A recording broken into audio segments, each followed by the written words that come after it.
الحمد للہ رب العالمین والصلاة والسلام علی اشرف الانبیاء والمرسلین وعلی آلہ واصحابہ اجمعین۔ قال اللہ تعالی وتبارک فی القرآن المجید والفرقان الحمید فی شان حبیبہ مخبرا وعامرا ان اللہ وملائکتہ یصلون علی النبی یا ایہا الذین آمنوا صلوا علیہ وسلموا تسلیما۔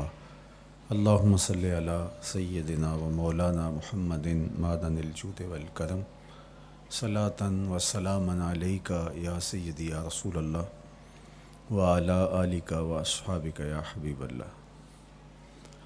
تمام حمد و ثنا، تعریف و توصیف اللہ جل مجدہ الکریم کی ذات بابرکات کے لیے، جو خالق کائنات بھی ہے اور مالک شش جہات بھی۔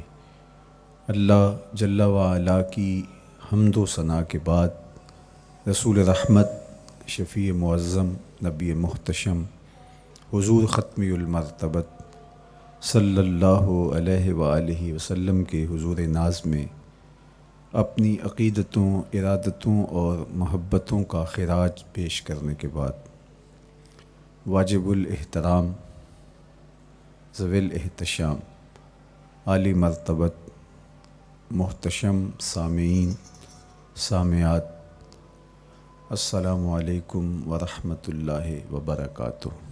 موسم رحمت ربیع الاول کی بہاریں جلوہ ساماں ہیں، اور میں اور آپ حضور کے تذکار حسن کی خوشبو لینے موجود ہیں۔ آقا کریم علیہ السلام کے جمال جہاں آرا کی تابانیاں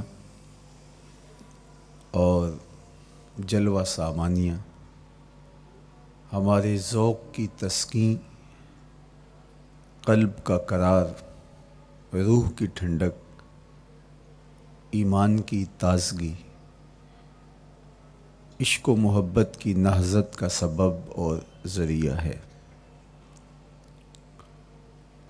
آقا کریم علیہ السلام کے فضائل، حضور علیہ الصلاۃ والتسلیم کے خصائل اور آپ کے شمائل بیان کرنا شروع سے ہی اہل ایمان کا طریقہ رہا ہے۔ خصائل حضور کی سیرت کے عنوان کو کہا جاتا ہے، فضائل حضور کی عظمت و رفعت حضور کے معجزات کا عنوان ہے، شمائل حضور کے اعضائے نور کا تذکرہ جاں فضا ہے، حضور کے حسن و جمال کی باتیں ہیں۔ آقا کریم علیہ السلام کے شمائل پر، خصائل پر، فضائل پر علماء نے بہت کام کیا، تصنیفات چھوڑیں، محدثین نے اس عنوان سے باب باندھے۔ قیامت تک آنے والی انسانیت کے لیے حضور کی سیرت، حضور کے کردار کے عنوانات کتب میں نقش ہیں۔ حضور کی فضل و عظمت کے حوالے، حضور کے معجزات کا بیان، حضور کی رفعت کی کہانیاں اور آقا کریم کو اللہ کی طرف سے عطا کردہ مراتب جلیلہ کا بیان، یہ بھی محبوب موضوع رہا اہل علم کا، اہل محبت کا۔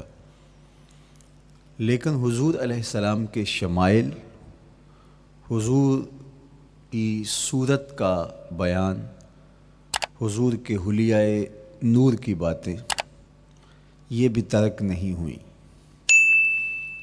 عمومی طور پہ ہم شخصیات کے کردار کے حوالے سے، ان کی عادات کے حوالے سے، ان کے خصائل کے حوالے سے، ان کی تعلیمات کے حوالے سے پڑھتے ہیں۔ ان کے شمائل کے حوالے سے اتنی زیادہ تفصیلات نہیں ہوتی، لیکن کائنات میں ذات رسالت مآب صلی اللہ علیہ وآلہ وسلم وہ ذات ستودہ صفات ہے جن کے شمائل کو اس تفصیل سے بیان کیا گیا کہ یہ بھی صحابہ نے بیان کیا کہ حضور کے سر انور اور مبارک داڑھی میں سفید بال کتنے تھے۔ آپ کو کسی کا اتنا محفوظ حلیہ نہیں ملے گا۔ حضور علیہ السلام کی زلفوں کے خم کیسے تھے، حضور کی رنگت سے لے کر کے حضور کے اعضائے بدنیہ کے توازن، حسن اور جمال کی کہانیاں آپ کتب احادیث میں، شمائل کی کتابوں میں بکھری ہوئی نظر آئیں گی۔ اور کیوں نہ ہو، جس کے حسن کے قصیدے میرے رب نے بھی بیان کیے ہیں۔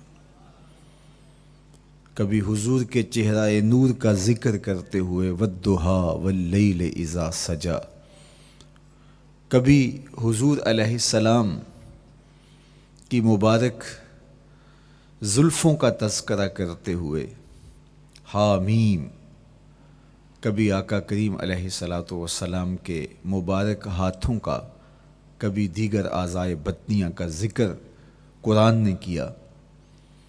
حضور کے سینہ اقدس کی کہانی قرآن نے بیان کی۔ حضور علیہ الصلاۃ والسلام کی مازاغ آنکھوں کا تذکرہ قرآن نے کیا، تو پھر یہ محبوب اور مرغوب موضوع کیوں نہ ہوتا۔ اور آقا کریم کو اللہ نے وہ جمال دیا تھا، وہ حسن عطا کیا تھا، وہ خوبصورتی دی تھی جو حضور کا ہی حصہ ہے۔ ویسے اللہ کا ہر پیغمبر، ہر نبی، ہر رسول خوبصورت ہوا۔ کوئی نبی ایسا نہیں ہے جو خوبصورت نہ ہوا ہو، یہ اللہ کا انتخاب ہے۔ آپ تو دکان پہ سیل مین بھی رکھیں تو اس کی باقی قابلیت کے ساتھ ساتھ اس کی شخصیت کو آپ دیکھتے ہیں کہ جو خوش شکل ہو، آنے والے کو متاثر کر سکے، باوقار لگے، تو جس کو اس نے نبی بنانا تھا تو اس کو اس نے یوں ہی یہ عظمت اور یہ رفعت عطا کر دینی تھی۔ تو اللہ کا ہر نبی حسین، ہر نبی جمیل، لیکن جو جمال، جو خوبصورتی، جو حسن، جو شان و شوکت اللہ نے میرے اور آپ کے آقا و مولا حضور ختمی المرتبت کو عطا کی، وہ حضور کا ہی مقسوم ہے، وہ حضور علیہ السلام کا ہی حصہ ہے۔ سر انور سے لے کر پائے نور تک حضور کا ہر عضو بدن خوبصورتی کا مرقع اور جمال کا معیار ہے۔ خوبصورتی کیا ہوتی ہے، حسن محمد کو دیکھ لو۔ کوئی عیب، کوئی نقص حضور کے پاکیزہ وجود میں نہیں رکھا گیا۔ خلقت مبرأ من کل عیب، حضور کے سامنے حضرت حسان بن ثابت نے یہ پڑھا اور آقا کریم نے اس پر خوشی کا اظہار کیا اور اللہ کی بارگاہ میں دعا کی، اللہم ایدہ بروح القدس، جبریل امین سے اللہ اس کی مدد فرما۔ تو انہوں نے یہ بات کہی کہ آپ کو ہر عیب سے مبرہ رکھا گیا ہے، آپ کا پیکر نور، آپ کا وجود مسعود حسن و جمال کا ایسا مرقع بنایا گیا کہ جس میں کوئی نقص نہیں رکھا گیا۔ صوری حسن بھی عطا کیا گیا، مانوی حسن بھی عطا کیا گیا۔ حضور کے اعضاء کا جو ظاہری حسن تھا وہ بھی اپنی مثال آپ تھا، اور جو باطنی جمال اور باطنی حسن اور باطنی کمال عطا کیا گیا تھا وہ بھی اپنی مثال آپ ہے۔ اگر حضور علیہ السلام کے مبارک ہاتھوں کو جمال دیا گیا ہے، لیکن جو توانائی عطا کی گئی، جو طاقت عطا کی گئی، ید اللہ کے جو جلوے ان ہاتھوں میں رکھے گئے، وہ بھی ایک دل آویز کہانی ہے۔ اگر آنکھوں کی پتلیاں خوبصورت ہیں اور آپ کی مبارک آنکھوں کی چمک سے کائنات اس کو دیکھ کر کے مبہوت ہو جاتی ہے، مازاق کے کجلے اس میں رکھے گئے ہیں، لیکن اس کا معنوی حسن بھی دیکھیے کہ حضور بیٹھے مدینے میں ہیں اور جنت کا مشاہدہ کر رہے ہیں۔ وہ توانائی بھی عطا کی گئی کہ جس طرح روشنی میں دیکھا جاتا ہے حضور اسی طرح اندھیرے میں دیکھتے ہیں۔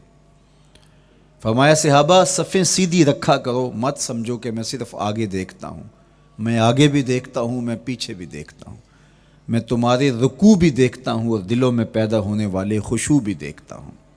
اقبال بولے اے فروغت صبح آثار و دہور، چشم تو بی نندائے ما فی الصدور۔ لوگوں کی نظریں تو سینے کے اوپر دیکھتی ہیں، اے آمنہ کے در یتیم تیری نظر تو سینے کے اندر چھپے راز بھی دیکھتی ہے۔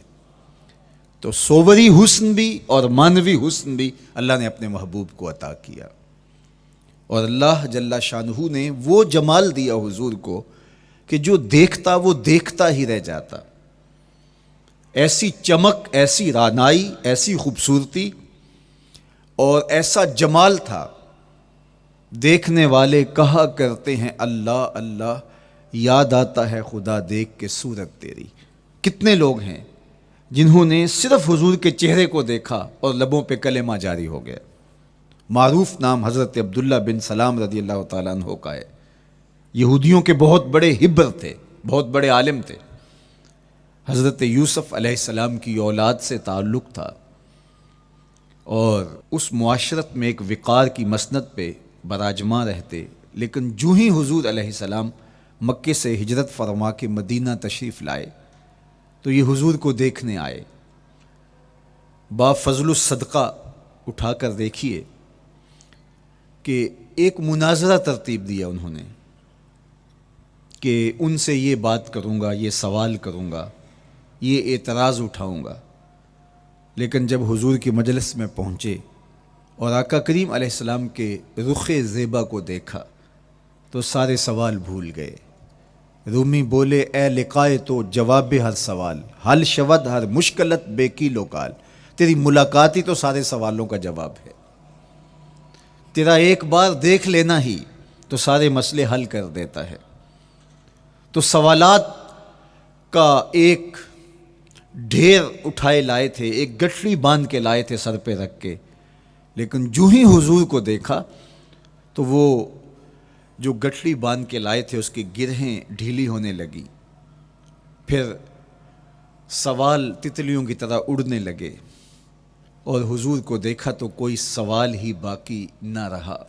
اب آقا کریم نے فرمایا عبداللہ ابن سلام آؤ کدھر آئے ہو؟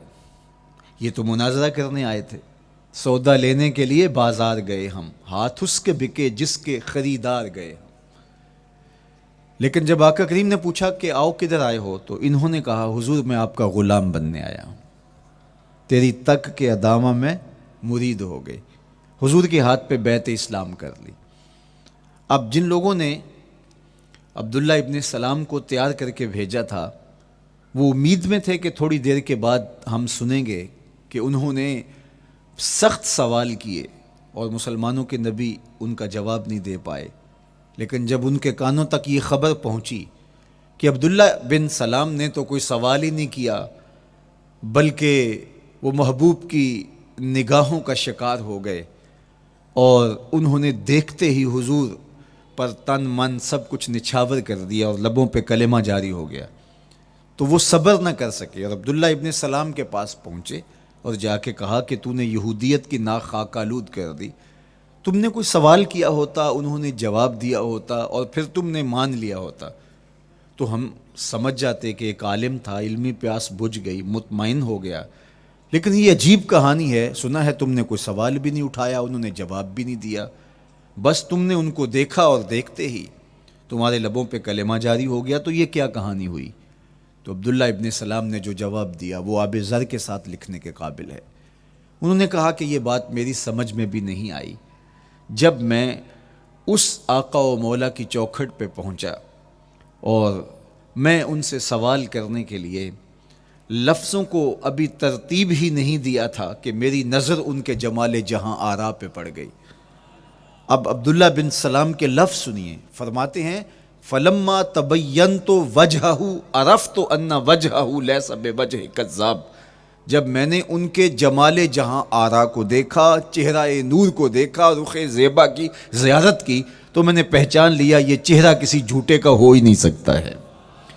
دیکھنے والے کہا کرتے ہیں اللہ اللہ، یاد آتا ہے خدا دیکھ کے صورت تیری۔ اللہ نے صورت ہی ایسی بنائی، جمال ہی ایسا دیا، خوبصورتی ہی ایسی دی کہ جو حضور کو دیکھتے وہ دیکھتے ہی رہ جاتے۔ تو کتنے لوگ تھے کہ جنہوں نے محض حضور کو دیکھا، پھر اس کے بعد لب کھلے تو کلمہ ہی جاری ہوا۔ وہ خوبصورتی اور وہ جمال اللہ نے اپنے محبوب کو عطا کیا۔ آقا کریم علیہ الصلوۃ والسلام کا ایک ایک عضو بدن خوبصورتی کا مرقع تھا، بلکہ خوبصورتی کا معیار تھا۔ حسن کیا ہوتا ہے، حسن کا معیار کیا ہوتا ہے، جمال کسے کہتے ہیں، خوبصورتی کی تعریف کیا ہے، اعضائے محمد صلی اللہ علیہ وآلہ وسلم کا توازن دیکھ لو تو میں پتہ چلے گا کہ حسن کسے کہتے ہیں۔ حضور علیہ السلام کو اللہ تعالیٰ جل شانہ نے جو حسن بخشا، جو جمال دیا، جو خوبصورتی دی، وہ حضور کے مبارک قدموں سے اس کا انداز کیجئے کہ جس کے قدم اتنے سونے ہیں اس کا چہرہ کتنا سونا ہوگا۔ حضرت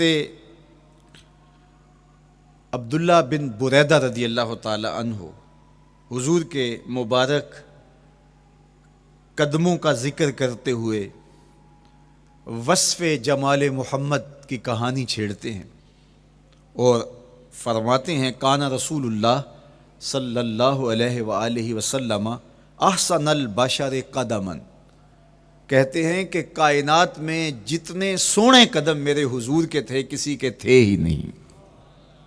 جو جمال اللہ نے حضور کے مبارک قدموں کو دیا تھا، اللہ اکبر، وہ کسی اور کا مقسوم نہیں تھا۔ خوبصورت قدم۔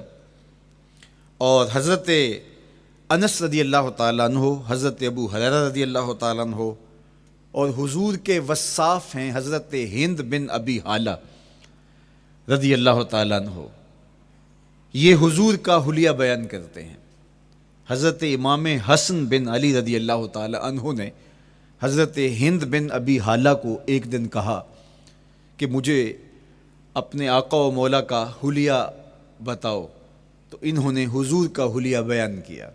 یہ حضور کے وصاف ہیں، چونکہ انہوں نے حضور علیہ السلام کو بہت قریب سے دیکھا اور آقا کریم علیہ السلام کی زیارت سے مالا مال ہوئے۔ ویسے حضرت امام حسن نے بھی تو حضور کو دیکھا تھا، اور بھی اصحاب نے حضور کو دیکھا تھا۔ یہاں یہ بات دلچسپی سے خالی نہیں ہے کہ صحابی ہی تب بنتا ہے جب وہ حضور کو بنظر ایمان دیکھے، لیکن صحابہ ایک دوسرے سے پوچھتے تھے کہ بتاؤ حضور کیسے تھے؟ میاں تم نے نہیں دیکھا؟ تو وہ کہتے تھے دیکھ کر بھی نہیں دیکھا۔ صرف چند لوگ ہیں جو حضور کا حلیہ بیان کرتے ہیں۔ اس کی کیا وجہ؟ تو علماء نے لکھا کہ حضور کے چہرے پہ جلووں کی تابش ایسی تھی اور حضور کا جمال ایسا تھا اور اس کی چمک ایسی تھی کہ کسی میں ہمت ہی نہیں تھی کہ وہ جی بھر کے دیکھ سکے۔ تو بعد میں ایک دوسرے سے پوچھتے تھے بتاؤ تم نے دیکھا تو حضور کیسے تھے؟ اگر ان لوگوں کی تعداد میں آپ کو بتاؤں تو 3 درجن سے زیادہ نہیں ہوگی جو حضور علیہ السلام کے وصاف ہیں، حضور کے حلیہ نگار ہیں، جو آقا کریم علیہ الصلوۃ والسلام کی صورت کا نقشہ بیان کرتے ہیں۔ دیکھا 1,24,000 اصحاب نے ہے، لیکن جو وصف بیان کرتے ہیں، شمائل رسول کو بیان کرتے ہیں، ان کی تعداد 3 درجن سے زیادہ نہیں ہے۔ اور یہ بھی وہ لوگ ہیں جنہوں نے حضور کو بچپن میں دیکھا، جنہوں نے حضور کو سوئے ہوئے دیکھا، حضور کو بہت قریب سے دیکھا۔ حضور علیہ الصلوۃ والسلام کے پاس ان کا آنا جانا بہت زیادہ تھا، اس طرح انہوں نے حضور علیہ السلام کو دیکھا۔ حضرت حسان بن ثابت رضی اللہ تعالی عنہ فرماتے ہیں کہ میں جو حضور کا حلیہ بیان کرتا ہوں تو اس کا سبب یہ ہے کہ میرے پاس حضور کو دیکھنے کا ایک طریقہ آ گیا تھا۔ فلما نظرت الی انوارہ فودعت کفی علی عینی خوفا من ذہاب بصری، کہا کہ جب میں حضور کو دیکھتا تھا تو اپنی آنکھوں پر انگلیاں رکھ کے انگلیوں کی اوٹ سے دیکھتا تھا کہ حضور کے جلووں کی چمک سے میری آنکھوں کی بینائی نہ جاتی رہے۔ یہ کون کہہ رہے ہیں؟ حضرت حسان بن ثابت رضی اللہ تعالیٰ عنہ۔ اور آپ جانتے ہیں حضرت حسان بن ثابت رضی اللہ تعالیٰ عنہ شاعر ہیں، اور شاعر حسن دیکھنے میں بڑا دلیر ہوتا ہے، اور یہ حسن بھی ابھی پوشیدہ ہے، 70,000 بشریت کے پردے ڈالے گئے ہیں۔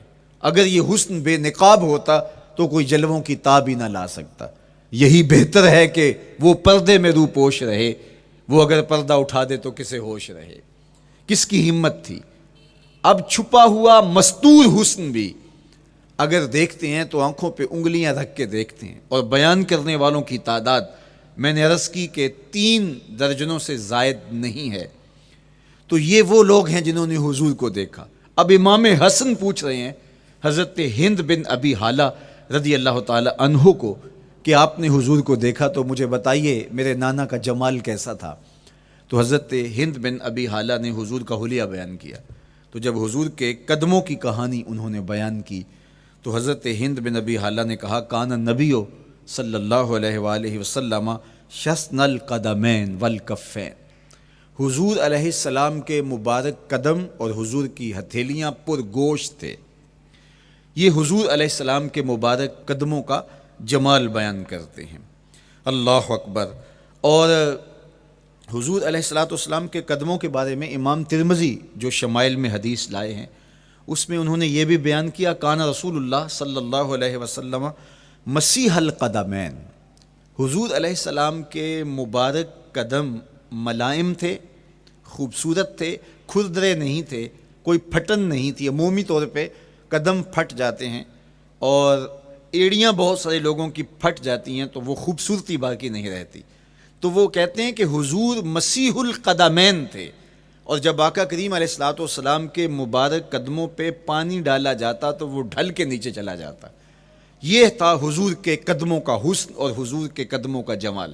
اچھا، آقا کریم علیہ السلام کی جو مبارک ایڑیاں تھیں وہ زیادہ پر گوشت نہیں تھیں، ان کے اوپر گوشت زیادہ نہیں چڑھا تھا، اس لیے کہ ایڑیوں کا زیادہ پر گوشت ہونا ایڑیوں کے حسن کو زائل کر دیتا ہے۔ حسن کا مرقع ہی جمال مصطفیٰ ہے، تو اس لیے اللہ نے ایک ایک عضو کو تراش کر کے بنایا ہے، بلکہ پوچھ پوچھ کے بنایا ہے۔ جس طرح حسان بن ثابت رضی اللہ تعالی عنہ کہتے ہیں کَأَنَّكَ قَدْ خُلِقْتَ كَمَا تَشَاءُ، محبوب مجھے تو یوں لگتا ہے جس طرح آپ کے رب نے آپ کو آپ سے پوچھ کے بنایا ہے کہ محبوب بتاؤ کہ میں آپ کے اعضاء کو کیسے توازن اور کیسے حسن اور کیسے جمال دوں۔ تو حضور کی مبارک ایڑیاں یہ پرگوشت نہیں تھیں، باقی حضور کے پاؤں پرگوشت تھے اور کوئی پھٹن نہیں تھی، بالکل نرم گداس اور بالکل جو ہے وہ ملائم تھے، اور جب پانی ڈالا جاتا تو پانی ڈھل کے نیچے 1 سیکنڈ میں آ جاتا۔ یہ اللہ نے محبوب کو حسن دیا۔ حضرت ہند بن ابی حالہ نے کہا کہ حضور کے مبارک تلوے جو تھے وہ درمیان سے اٹھے ہوئے تھے، ایڑیوں سے لے کر کے انگلیوں تک یہ تلوہ کہلاتا ہے، جو اس کا نچلا حصہ جو زمین سے مس کرتا ہے، اور اس میں جو درمیان والا حصہ ہے یہ اٹھا ہوا ہو اور بالکل پاؤں سیدھا نہ ہو تو یہ پاؤں کا حسن ہے۔ پاؤں کا بالکل سیدھا ہو جانا یہ پاؤں کے حسن کو زائل کر دیتا ہے۔ اس میں تھوڑا سا خم ہو، جب چلے تو انگلیاں اور پنجے کا جو ہے وہ آگے والا حصہ زمین پہ لگے اور ایڑی لگے، اور درمیان والا حصہ زمین پہ نہ لگے، تو یہ حسن ہوتا ہے کسی کے پاؤں کے تلوے کا۔ اللہ نے محبوب کے مبارک قدم کی پشت کو بھی حسن دیا، حضور کے تلووں کو بھی حسن دیا، حضور کی ایڑیوں کو بھی حسن دیا۔ سائل الاطراف، حضور کی مبارک انگلیاں قدرے لامبی تھی، اور یہ حسن ہوتا ہے۔ انگلیاں چھوٹی ہوں، ان کا قد پست ہو تو پاؤں کی خوبصورتی دکھائی نہیں دیتی، لیکن اللہ نے اپنے محبوب کی انگلیوں کو بھی ایک لمبائی عطا کر کے اس کو بھی ایسا جمال دیا تھا، یار جو پاؤں کو دیکھتا رہے وہ پاؤں کو ہی دیکھتا رہ جائے۔ اللہ اکبر۔ اچھا، بعض احادیث میں آتا ہے کہ حضور علیہ السلام کے مبارک تلوے جو ہیں لیسا لہا اخمس، یہ لفظ ہیں کہ وہ اخمس نہیں تھے، یعنی وہ درمیان سے اٹھے ہوئے نہیں تھے، تو اس کا کیا مطلب ہے؟ یہ حضرت ابو ہریرہ رضی اللہ تعالیٰ عنہ سے جو مروی روایت ہے اس میں یہ ہے لیس لہا اخمس، اور حضرت ہند بن نبی حالہ سے جو حضور کے مبارک تلووں کا حسن بیان کیا گیا ہے، تو اس میں یہ بیان کیا گیا ہے کہ حضور علیہ الصلوۃ والسلام کا مبارک قدموں کا تلووں کا حسن یہ تھا کہ وہ درمیان سے تھوڑے سے اٹھے ہوئے تھے، اور یہ خوبصورت پاؤں کا جمال ہوتا ہے۔ تو ان دو چیزوں میں علماء نے تطبیق کی ہے۔ اللہ ان علماء کی قبروں پر رحمت نازل کرے جو حضور کے حسن پہ، حضور کے جمال پہ گفتگو کرتے رہے، اور ایک ایک عضو پر انہوں نے کئی کئی صفحات لکھے اور کتابیں انہوں نے تحریر کی حضور کے جمال پر۔ اب حضرت ہند بن ابی حالہ رضی اللہ تعالی عنہ، انہوں نے تو حضور کو گھر میں دیکھا تھا، یہ حضرت خدیجۃ الکبریٰ رضی اللہ تعالی عنہا کے فرزند تھے ابو حالہ سے۔ اب انہوں نے تو دیکھا، اب حضور لیٹے ہیں تو انہوں نے حضور کے پاؤں کو دیکھا کہ درمیان میں ہلکا سا خم ہے اور یہ پاؤں کا جمال ہے۔ اب حضرت ابو ہریرہ رضی اللہ تعالی عنہ نے جو حضور کے پاؤں کو دیکھا تو یہ اندرون خانہ کا دیکھنا نہیں تھا، تو انہوں نے کیسے دیکھا؟ تو حضرت ابو ہریرہ سے مروی ایک روایت سے سمجھ آتی ہے کہ انہوں نے جو کہا کہ لیس لہا اخمس، کہ ان کے مبارک تلوے درمیان سے اٹھے ہوئے نہیں تھے بلکہ بالکل برابر تھے، تو اس کا کیا مطلب ہے؟ تو حضرت ابو ہریرہ سے ایک روایت مروی ہے، وہ فرماتے ہیں کہ جب حضور علیہ السلام کسی چٹان کے اوپر چلتے تو حضور علیہ الصلوۃ والسلام کا وہاں قدم پڑتا تو وہ اس چٹان کے اندر حضور کا قدم گھس جاتا، وہ موم کی طرح چٹان نرم ہو جاتی۔ اس طرح زمین پر بھی حضور چلتے تو مبارک پاؤں کا جو نشان قدم ہے وہ پورا دکھائی دیتا۔ تو حضرت ابو ہریرہ رضی اللہ تعالیٰ عنہ اس سے یہ سمجھے کہ حضور کے تلوے جو ہیں وہ برابر ہیں۔ تو علماء نے اس پر گفتگو کی ہے۔ ایک تو حضور جب چلتے تھے تو آقا کریم پورے زور سے قدم زمین پہ رکھتے تھے اور اس وقار سے چلتے تھے کہ جس طرح حضور اونچائی سے نیچے کی طرف اتر رہے ہوں۔ تو جب پاؤں کو جما کر کے زور سے رکھا جائے تو پھر جو ہے وہ نشان نیچے پڑتا ہے۔ یا اللہ اپنے محبوب کے لیے زمین کو اور پتھروں کو بھی نرم کر دیا تو پھر حضور کے تلووں کا نقش بھی زمین کے اوپر جو ہے وہ حویدہ ہو جاتا۔ سلطان قاتبائی نے ایک ایسا ہی پتھر جس کے بارے میں شنید تھی کہ اس پر حضور کے قدموں کا نقش موجود ہے، تو انہوں نے 20,000 دینار کے اندر وہ خریدا، اور انہوں نے یہ کہا کہ جب میں فوت ہو جاؤں تو حضور کے قدموں کے نشان والا پتھر میری قبر کے سرہانے بطور کتبہ لگایا جائے۔ علامہ شہاب الدین خفاجی علیہ رحمہ لکھتے ہیں ہوا موجود الی الآن، وہ اپنے دور میں کہانی بیان کرتے ہیں وہ آج بھی سلطان قاتبائی کی قبر کے سرہانے وہ پتھر نصب ہے جہاں حضور کے قدموں کے نشان موجود ہیں۔ اللہ اکبر۔ تو آقا کریم علیہ الصلوۃ والسلام کے مبارک تلوے، حضور علیہ السلام کی کم گوشت تراشی ہوئی ایڑیاں، اور مسیح القدمین حضور علیہ السلام کے ملائم نرم گداز پاؤں، ان کا حسن اور ان کا جمال، اور آقا کریم علیہ السلام کے قدموں کی انگلیاں جو قدرے لمبی تھی، اور ان میں جو درمیان والی انگلی تھی وہ زیادہ لمبی تھی، اس پر حضرت میمونہ بنت کردم رضی اللہ تعالی عنہا اس انگلی کا حسن بیان کرتی ہیں، کہتی ہیں مجھے شوق ہوا کہ میں حضور کو دیکھوں، تو اپنے والد گرامی کے ساتھ حجۃ الوداع کے موقع پر میں بھی سعادت حج پا رہی تھی، تو حضور کو ملنے کے لیے جب ہم پہنچے تو آقا کریم اونٹنی کے اوپر سوار تھے، ناقہ پر جلوہ فراز تھے، تو میرے میں ہمت نہ ہو سکی کہ حضور کے چہرے کو دیکھ سکوں۔ ایسا جلوہ، ایسا جمال، اللہ اکبر، اور ایسا روب اور ایسی چمک چہرے کی اور تابشیں تھیں کہ میرے اندر ہمت نہ ہو سکی کہ میں حضور کے چہرہ نور کو دیکھ سکوں۔ اب آقا کریم اونٹنی پہ سوار تھے تو میں حضور کے مبارک پاؤں کو دیکھنے لگی، میں بس حضور کے پاؤں کا جمال اور خوبصورتی دیکھنے لگی، اسی میں کھو گئی۔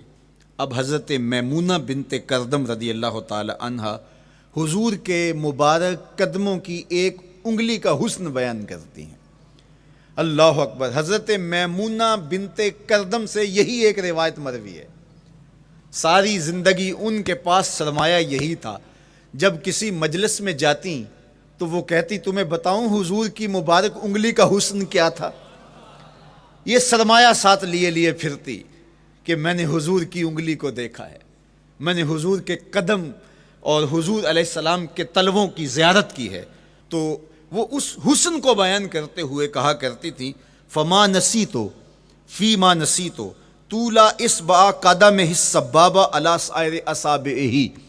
جو سبابہ انگلی ہے، انگوٹھے کے ساتھ والی انگلی کو سبابہ انگلی کہتے ہیں، اور اس کے ساتھ والی انگلی کا جو قد دراز تھا اور باقی انگلیوں کی نسبت وہ انگلی لمبی تھی، کہا اس کا حسن آج بھی میری نگاہوں میں گھومتا رہتا ہے اور ہر وقت میرے تصور میں رہتا ہے. میرے تصور سے کبھی اس انگلی کا جمال ہی ختم نہیں ہوا، انگلی کا حسن ہی کبھی زائل نہیں ہوا، ہر وقت اس کے تصور میں کھوئی رہتی ہوں. یار چہرے کے جمال کو کون بیان کرے گا، یہاں تو انگلی کا حسن بیان نہیں ہو رہا. ابھی وہ شعر پڑھا جا رہا تھا نا کہ قدموں پہ جبیں کو رہنے دو، قدموں پہ جبیں کو رہنے دو، چہرے کا تصور مشکل ہے. قدموں پہ جبیں کو رہنے دو، چہرے کا تصور مشکل ہے. جب چاند سے بڑھ کر ایڑی ہے رخسار کا عالم کیا ہوگا، جب چاند سے بڑھ کر ایڑی ہے رخسار کا عالم کیا ہوگا.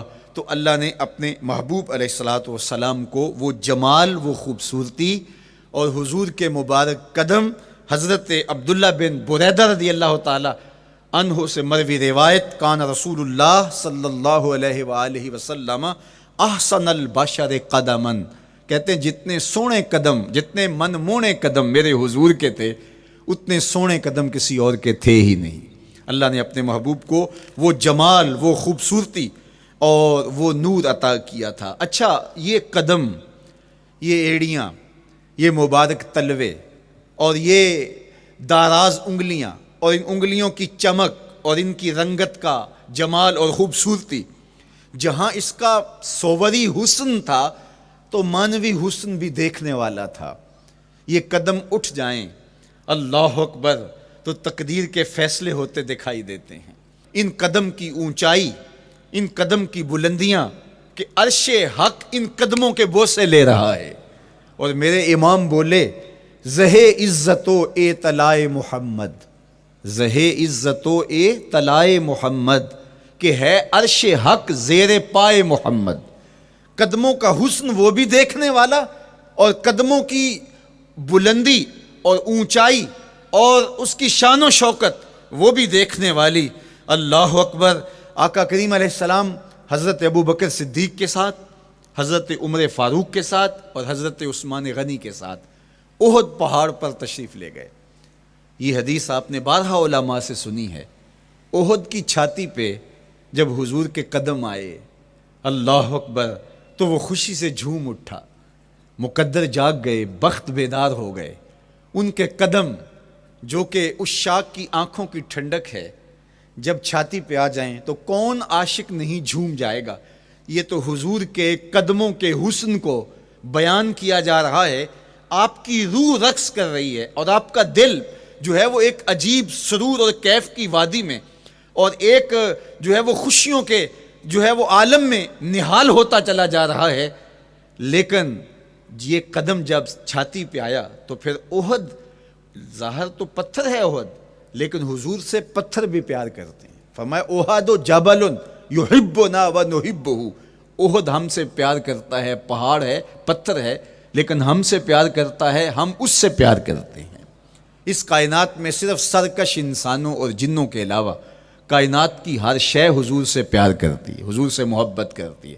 آؤ میں تمہیں پیار کی ایک اور کہانی سناؤں. مسجد نبوی ہے، آقا کریم تشریف فرما ہیں، منبر پہ جلوہ فراز ہوئے. ابھی واز کا آغاز ہی کرنا چاہ رہے تھے کہ ایک جانب سے رونے کی آواز آنے لگی. صحابہ کہتے ہیں رونے والا اس درد سے روتا ہے کہ لگتا تھا کلیجہ پھٹ جائے گا. کناقۃ الخلوج، جس طرح اونٹنی کا بچہ بچھڑ جائے اور وہ اس کے غم میں، اس کی جدائی میں درد سے روکتی ہے، چیختی ہے، چلاتی ہے، رونے والے کا انداز درد ایسا ہی تھا اور لگتا تھا کہ جس طرح اس کا کلیجہ پھٹ جائے گا. صحابہ دائیں بائیں دیکھتے ہیں لیکن رونے والا دکھائی بھی نہیں دیتا، اور ماحول کے اندر اس طرح درد پھیل رہا ہے کہ سینوں میں دل لرز رہے ہیں اور عجیب کیفیت طاری ہو گئی. حضور ابھی بیٹھے ہیں، خطبے کا آغاز بھی نہیں ہوا اور رونے والا کیف و درد میں روتا چلا جا رہا ہے۔ فنزل النبی صلی اللہ علیہ وسلم عن المنبر، حضور ممبر سے نیچے تشریف لائے۔ صحابہ کی آنکھیں محو حیرت ہیں، استجاب کا عالم ہے، یہ کون رو رہا ہے اور اتنے درد سے رو رہا ہے اور دکھائی بھی نہیں دے رہا۔ آقا کریم ممبر سے نیچے جلوہ فراز ہوئے، ایک سمت بڑھے، کھجور کا خشک تنا پڑا تھا۔ آج پہلا دن تھا کہ ممبر حضور علیہ السلام کے لیے بچھایا گیا، ورنہ یہ خشک تنا دیوار کے ساتھ جو ہے وہ رکھا گیا تھا اور حضور اس کے ساتھ ٹیک لگا کر کے واز کیا کرتے تھے۔ جب ممبر بن گیا تو اس کو اٹھا کر کے اب اس کی ضرورت نہیں رہی، ایک کونے میں ڈال دیا گیا۔ اب جو ہی حضور ممبر پہ تشریف فرما ہوئے تو اس خشک تنے کا کلیجہ لرز اٹھا اور وہ ایسے روتا تھا جس طرح اونٹنی کا بچہ بچھڑ جائے اور وہ روتی ہے، اس طرح وہ خشک تنا رو رہا تھا۔ اس تنے ہنانا در ہجر رسول زار می نالت چو ارباب عقول، جس طرح عقل والے، جس طرح جو ہے وہ فہم و ادراک رکھنے والے لوگ روتے ہیں درد سے، وہ رو رہا تھا۔ آقا کریم علیہ السلام اس کے پاس گئے اور اس کو اپنی آغوش میں سمیٹ لیا۔ بچھڑا ہوا بچہ جب اپنی ماں کو ملے تو اس کی ہچکیاں بن جاتی ہیں، اس کی گھگھی بن جاتی ہے، تو یہی کیفیت اس کی ہو گئی اور آقا کریم اپنا دست رحمت اس کے اوپر پھیرتے چلے جاتے ہیں۔ بتدریج اس کی سسکیاں، اس کے رونے کی آواز کم ہوتی چلی جا رہی ہے۔ آہستہ آہستہ وہ خاموش ہو گیا۔ حضور پھر دوبارہ تشریف لائے اور ممبر پہ خطبہ دینے سے قبل صحابہ کی آنکھوں میں استجاب کا عالم دیکھا، حیرت کی فراوانی دیکھی۔ فرمایا کہ تم جو سوال کرنا چاہ رہے ہو، جو تمہاری آنکھوں میں پوشیدہ سوال ہے، میں اس کو اچھی طرح جانتا ہوں۔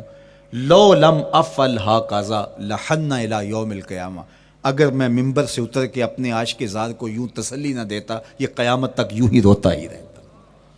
حضرت محمد بن سیرین رضی اللہ تعالیٰ عنہ کہا کرتے تھے کہ حضور کی محبت میں ایک خشک تنا بھی زار و زار روئے تو جس کے سینے کے اندر محبت بھرا دل ہے تو وہ حضور کے عشق میں آنسو کیوں نہیں بہائے گا؟ حضور کی یاد میں اس کی آنکھیں آنسو کا خراج کیوں نہیں دیں گی؟ تو وہ خشک تنا حضور کی محبت میں رو رہا ہے۔ اب ہے یہ پتھر، لیکن میرے حضور فرماتے ہیں کہ یہ پہاڑ مجھ سے پیار کرتا ہے اور میں اس سے پیار کرتا ہوں۔ اب حضور اپنے اس محب کے گھر تشریف لے گئے اور اس کی چھاتی پہ قدم رکھا تو وہ خوشی سے جھوم اٹھا۔ فضاربا برجلہ، اپنا مبارک پاؤں زور سے مارا۔ فقال اسبت احد فانما علیک نبی و صدیق و شہیدان، فرمایا احد ٹھہر جا، تیرے اوپر اللہ کا ایک نبی ہے، ایک صدیق اور 2 شہید ہیں۔ تو حضور کی مبارک ایڑی کے لگنے کی دیر تھی، حضور کے قدم کی ضرب کی دیر تھی کہ اس کا زلزلہ تھم گیا۔ میرے امام بولے ایک ٹھوکر سے احد کا زلزلہ جاتا رہا، ایک ٹھوکر سے احد کا زلزلہ جاتا رہا، رکھتی ہیں کتنا وقار اللہ اکبر ایڑیاں۔ زلزلہ آ گیا اس کے اوپر، وہ جھومنے لگا، لیکن حضور نے اپنا مبارک قدم مارا اور وہ ٹھہر گیا۔ اللہ اکبر۔ تو یہ پہاڑ آج بھی اس شاک جب شہر مدینہ میں حاضر ہوتے ہیں تو وہ احد پہ تو ضرور جاتے ہیں، حضرت امیر حمزہ کے مزار پہ حاضری دینے کے لیے اور اس جبل احد کو دیکھنے کے لیے۔ اور یقین جانیے گا جبل احد کو جب ہم دیکھتے ہیں تو عجیب کیفیات میں ڈوب جاتے ہیں۔ میں تو وہاں دوستوں کو کہا کرتا ہوں کہ آج پورا مدینہ بدل گیا ہے، یعنی اس کی وہ صورت، وہ کچے مکان، وہ گھروندے، وہ گھر، وہ کوچہ و بازار، وہ کچی سڑکیں، وہ ماحول آج وہ آپ کو نظر نہیں آ رہا۔ جہاں کچے مکان تھے جن کے اوپر چھت کھجور کے پتوں کی پڑی تھی، وہاں عالی نصب پلازے آپ کو نظر آتے ہیں، فلک بوس آپ کو ہوٹل نظر آتے ہیں۔ وہ کچی سڑکیں آج آپ کو وہاں دکھائی نہیں دیتی، وہاں تارکول کی بچھی ہوئی سڑکیں دکھائی دیتی ہیں، خوبصورت پتھر لگے ہوئے آپ کو نظر آتے ہیں، وہ ممیاتی ہوئی بکریاں، وہ جگالی کرتے ہوئے اونٹ آج آپ کو وہاں دکھائی نہیں دیتے، وہ ماحول آپ کو نظر نہیں آتا۔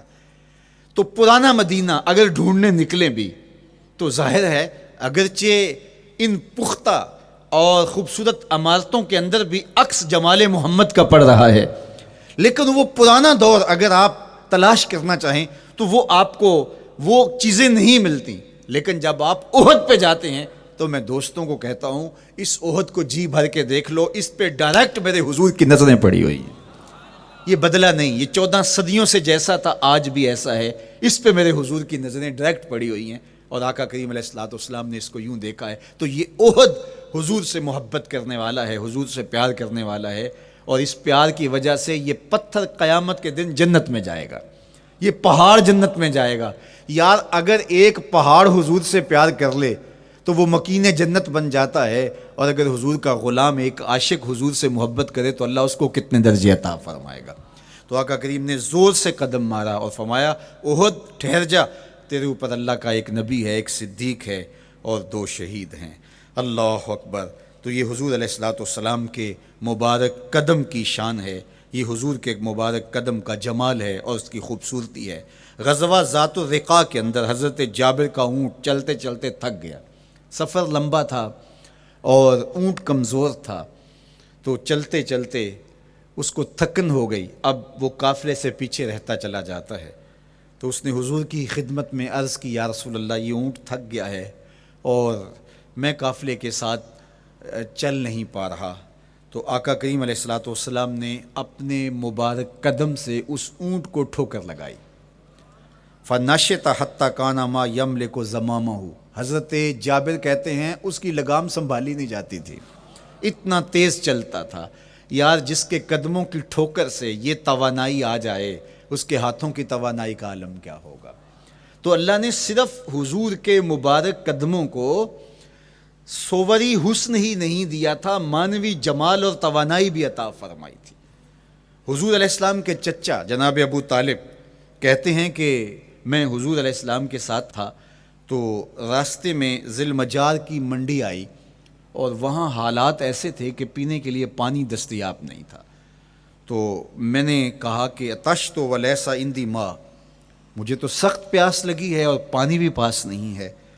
فنزل النبی صلی اللہ علیہ وسلم وضرب بقدمہ الارض فخرج الماء فقال اشرب۔ تو حضور نے اپنے مبارک پاؤں سے زمین پر ٹھوکر لگائی، چشمہ پھوٹ پڑا، اور آقا کریم نے فرمایا چچا پانی پی لیجئے۔ تو وہ پاؤں اگر زمین پہ لگے تو چشمے پھوٹے، اگر احد پہاڑ پہ وہ پاؤں پڑے تو اس کا زلزلہ جاتا رہے، اور اگر وہ کسی جانور کو حضور ٹھوکر لگائیں تو اس کے اندر اس قدر تیزی آ جائے کہ اس کی باغ سنبھالی نہ جائے، اتنا سریع رفتار ہو جائے، اب ان قدموں پہ کون قربان نہیں ہوگا۔ یار ان قدموں کو چومنے کے لیے جبریل بھی تو بے تاب دکھائی دیتے ہیں نا۔ معراج کی شب جب جبریل حاضر خدمت ہوئے، حضور محو استراحت ہیں، تو جبریل عرض گزار ہوئے مالک تیرا محبوب تو سو رہا ہے۔ اللہ اکبر، تبارک اللہ، شان تیری تجھی کو زیبا ہے بے نیازی، کہیں پہ جوش لن ترانی، کہیں تقاضے وصال کے تھے۔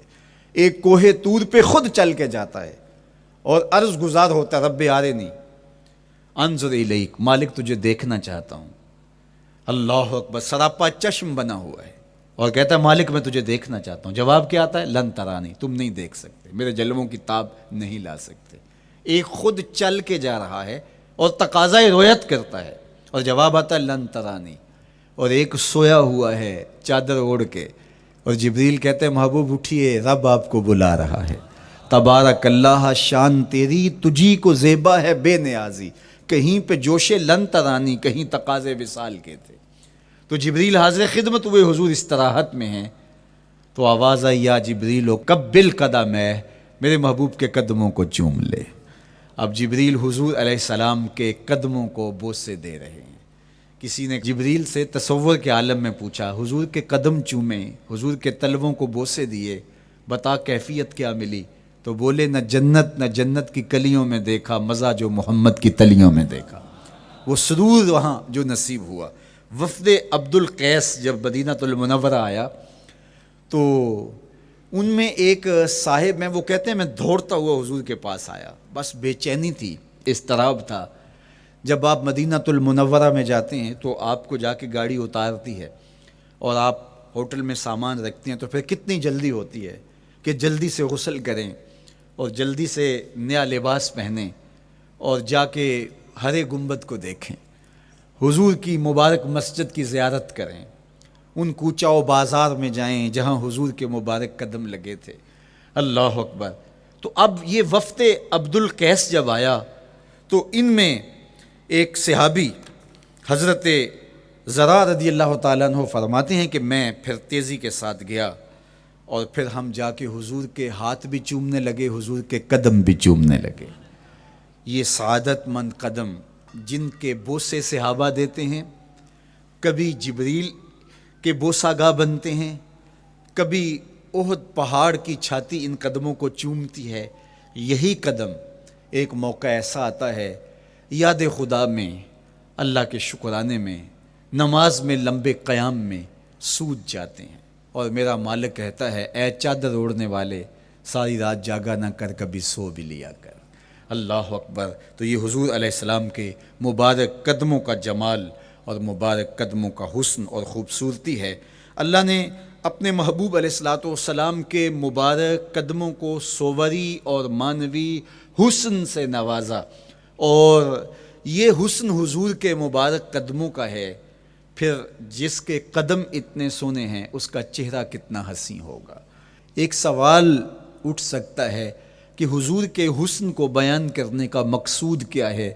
تو صاحب، کسی کے حسن کو بیان کرنے کا مقصود یہی ہوتا ہے کہ اس سے پیار اور محبت کا ربط قائم ہو، اور اگر قائم ہے تو مضبوط ہو۔ ہم حضور علیہ السلام کے حسن کو بیان اسی لیے کرتے ہیں، اور محدثین نے اس پر باقاعدہ کتابیں اسی لیے لکھیں اور کتب حدیث میں باقاعدہ شمائل رسول پہ باب اسی لیے باندھے تاکہ لوگوں کے سینے میں حضور کی محبت کی جوت لگے، اور وہ جو شعلہ جوالہ ان کے سینے میں حب رسول کا ہے وہ اور بھڑک اٹھے، اور بندہ جس سے محبت کرتا ہے پھر اس کی اطاعت بھی کرنے لگ جاتا ہے۔ تو جو محبوب اتنا سونا ہے، اتنا جمال آفریں ہے، اور جس کے قدم اتنے سونے ہیں، پھر اس کے نقش قدم کو کیوں نہ تھام لیں، اس کے نقوش پا کو خض راہ کیوں نہ بنا لیں، پھر ان کے اٹھنے والے قدموں پر اپنی زندگی کیوں نچھاور نہ کر دیں۔ اگر سر پہ رکھنے کو مل جائے نقش نال حضور تو کہیں کہ ہاں تاجدار ہم بھی ہیں۔ یعنی وہ قدم تو قدم رہا، اس قدم کی رعنائیاں، اس کی خوبصورتیاں، اس کا جمال اور اس کا حسن تو حسن رہا۔ جہاں وہ مبارک قدم لگا، جہاں وہ نقش لگا، اگر وہ نقش بھی سر پہ رکھنے کو مل جائے تو کہا کہ اگر سر پہ رکھنے کو مل جائے نقش نال حضور، حضور علیہ السلام کا قدم تو جزو بدن رسول ہے۔ حضور علیہ السلام کے مبارک قدموں میں وہ جو نالین تھی، اس نالین کا بھی نقش وہ اگر سر پہ رکھنے کو مل جائے تو ہم زمانے کے تاجدار کہلائیں گے، اور جن کے سر پہ حضور کا قدم آ جائے ان کا مرتبہ کیا ہوگا۔ تو یہاں اس نقش کو بھی دیکھیے، حضور کے مبارک قدموں میں جو نالین آیا اس کو نالین شریف کہتے ہیں۔ اس نال کو نال شریف یا ان نالین کو نالین شریف کہا جاتا ہے، اس لیے کہ وہ حضور کے مبارک جسم سے جڑ گئے، حضور سے ان کا ربط پیدا ہو گیا، وہ جزو بدن رسول نہیں ہیں، تو اس کا یہ مرتبہ ہے۔ تو پھر حضور علیہ السلام کی شان اور حضور کی عظمت کیا ہوگی، اللہ اکبر۔ بلکہ حضور علیہ السلام کے نالین جہاں رکھے جائیں، وہ کسی نے کہا نا کہ ذرے اس خاک کے تابندہ ستارے ہوں گے، ذرے اس خاک کے تابندہ ستارے ہوں گے جس جگہ آپ نے نالین اتارے ہوں گے۔ وہ جگہ جہاں حضور کے قدم نہیں، حضور کے قدموں سے مس ہوئے ہوئے نالین رکھے جائیں، وہاں جو ذرے اس نالین کے تلووں کو چومتے ہیں وہ بھی آسمان کے ستاروں سے اس شاخ کو حسین دکھائی دیتے ہیں، وہ بھی زیادہ چمکدار دکھائی دیتے ہیں، اور اس شاخ کی آنکھوں کا سرما اور ان کے دل کا قرار اور روح کی ٹھنڈک قرار پاتے ہیں۔ تو یہ ہے حضور علیہ السلام کی نسبت کا احترام اور حضور کی محبت کا اثر جو اس شاخ کے سینے میں محسوس کیا جاتا ہے۔ اللہ مجھے آپ کو اپنی خاص پناہیں، امان اور حفاظتوں کا حصاد بخشے۔ کار ما آخر شدو آخر ز ما کار نشد، مشت خاک ما غبار کوچائے یار نشد۔